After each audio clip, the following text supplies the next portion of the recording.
we are at SIX's beautiful Asia headquarters in Singapore to talk about sanctions monitoring and sanctions regimes and how they impact your business and how you can mitigate and manage the associated risks. So Robert, Neil, welcome. Thank you. Why is sanctions monitoring important for firms in general and also for Asian firms, and how can SIX help them with this? Well, simply because it's like doing business in a place where you can do it. You can be, committing, overstepping on crime lines. You can be dealing business with people you don't want to, or are in big, exposure worldwide. And the ultimate risk is huge fines. Mm-hmm. So companies would like today to spend their money wiser than just pay fines, and therefore a sanction monitoring service helps them to spend wisely their money. Yeah, I mean, for me, I think the sanctions piece has really taken off in the last 4 years. Mm-hmm. Ever since Russia and the Crimea incident, with the annexing of that, the scale of the sanctions monitoring has gone exponential, so that people can't handle the volume of data that was prior to that incident. And since that, sanctions has become a more and more common tool for governments to use to put pressure on other governments around the world. And I mean, what's the specific challenge for Asia as a region and Asian firms, especially? Well, I would say to you, sanctions at the end of the day affects what we call, the ultimate beneficiaries of the service, and it's about individuals who are part of a country or part of a jurisdiction. And in that respect, Asia is seeing an explosion of individual wealth, and therefore you would just want to make sure that your advisory business, your counterparty business, is as compliant and as clean as it can be. Mm-hmm. And therefore here it's more than anywhere else. Money is just coming out of everywhere. Okay. So what are some of the key sanctions regimes that firms must continuously monitor to avoid the penalties and the risks that you mentioned? So when you look at, so firstly, the banks in Asia, right, are not working in isolation within their countries. Most of them are not just domestic banks. They have an international flavour. Therefore, they're exposed to other governments' regimes around sanctions. So we need to make sure that we cover sanctions regimes that are globally applicable. So we look at the big players like the OFAC in the US, the UN, the EU, but particularly in Asia as well. You have Hong Kong, Singapore, and Japan all have a sanctions policy against other countries around the world. So they need to be, these global banks or regional banks need to be globally compliant. So we ensure that we cover a catch-all of all sanctions that are on the market at the moment. Okay. All right. And what about what are the opportunities that SIX sees in this area, especially in Asia, and sort of, given your experience in the financial information space, I mean, what do you bring to the table for firms here? Well, apparently a lot. If I look at, since we launched that service 4 years ago, mm-hmm. The uptake in the US and in Europe has been really surprisingly good. Mm-hmm. Number of institutions that have decided to go with that service is incredibly high. And I would say that now that we are moving into Asia with a good determination, mm-hmm. I think we can build on this capital and offer the service to our potential customers here in this region. Okay. All right. What are some of the main pain points that firms face while they're, putting together a sanctions compliance regime? I mean, is having a robust KYC and AML process enough for them to be in full compliance of the sanctions regimes that you mentioned? No, I think is the easy answer to that. When you look at sanctions monitoring, I guess it's a big part of KYC. You want to know what, from a private banking, wealth management, client advisory perspective, you want to know if you're taking on new customers, what assets are they bringing with them? Are they bringing, particularly in Asia, which is very fragmented, are they bringing different types of assets which actually are under sanction? You don't want to bring that into your bank. Mm-hmm. So you want to know what it is. So when you bring onboardings of customers, you need to understand that. Mm-hmm. Secondly, there's the reputational risk of being seen to be dealing in sanctions regimes or with countries under sanction and securities of that type. You obviously you want to make sure that you're appeal to your customer base as much as possible, making sure you're compliant in this area stops bad news stories happening.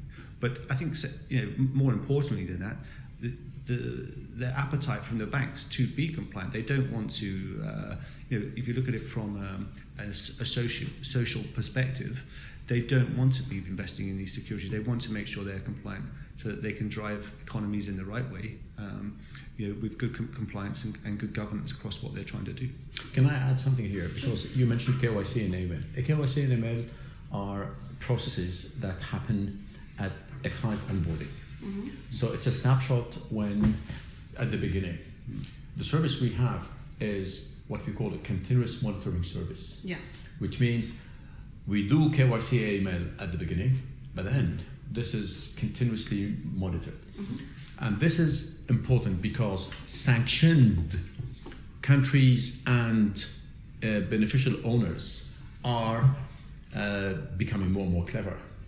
They hide behind complex and very complicated structures, so they become less and less visible.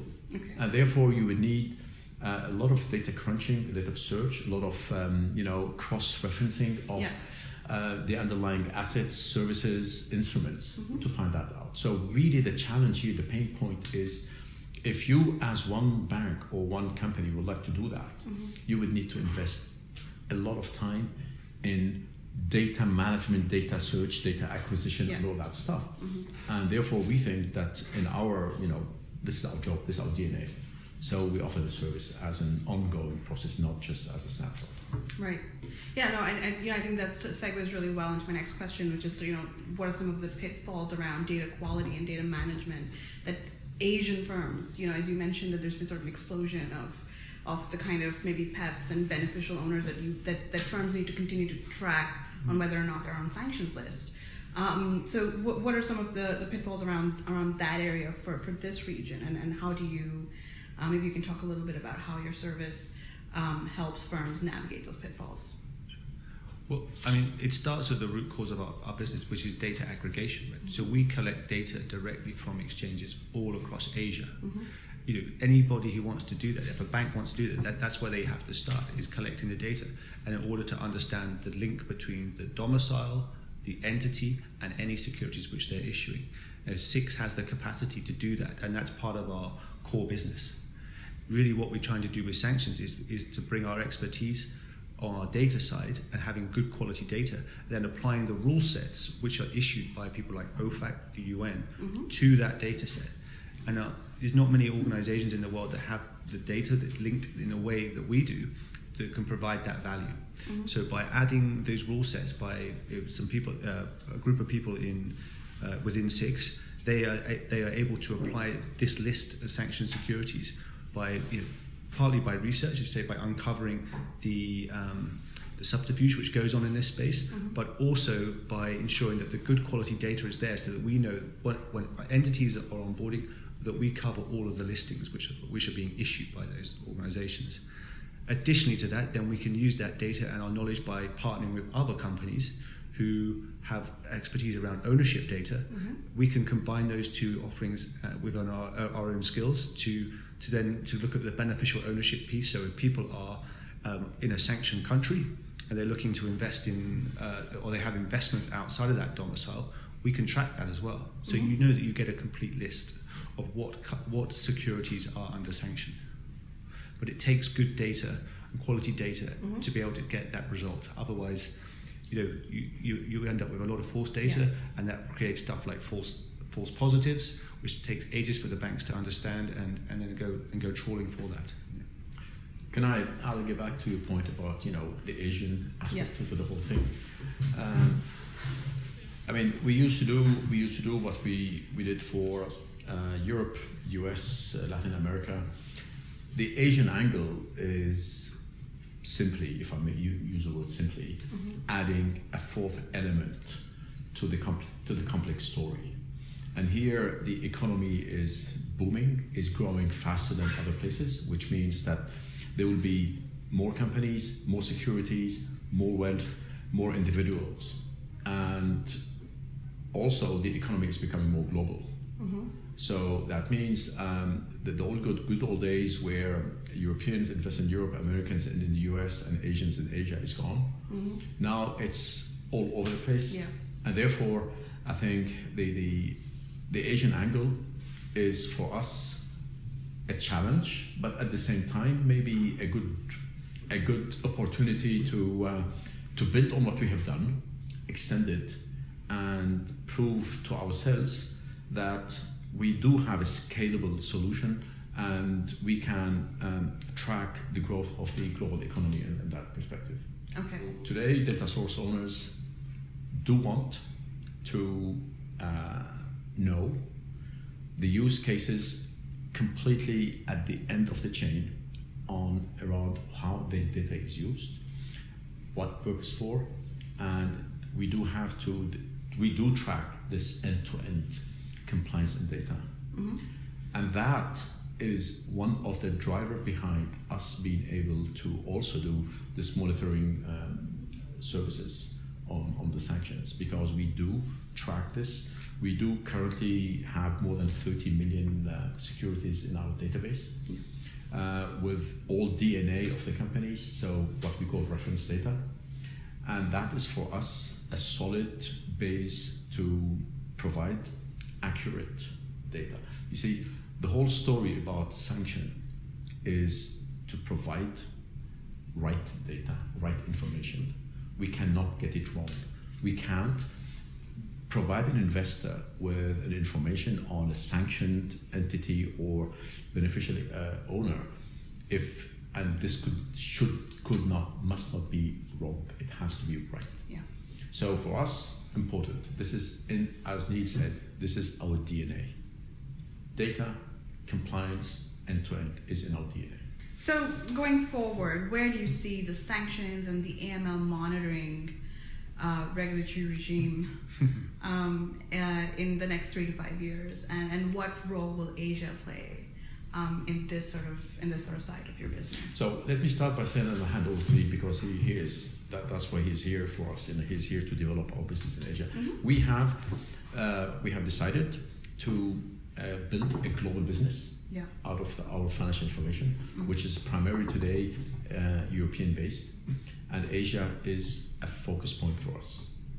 And we will do whatever is required to support Neil in the development of that business in the APAC region here. Among other things, the sanctions related services. Neil.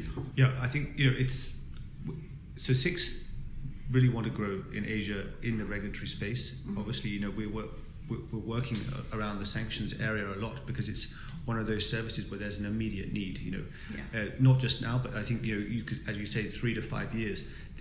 The sanctions is not going to go away fast. It's going to change as well. You look at the divergence between the EU's position on Iran and then the US's position on Iran. It causes more complexity, and I personally do not foresee the political landscape and the way that sanctions are used against other countries changing quickly. This is going to be here for a while.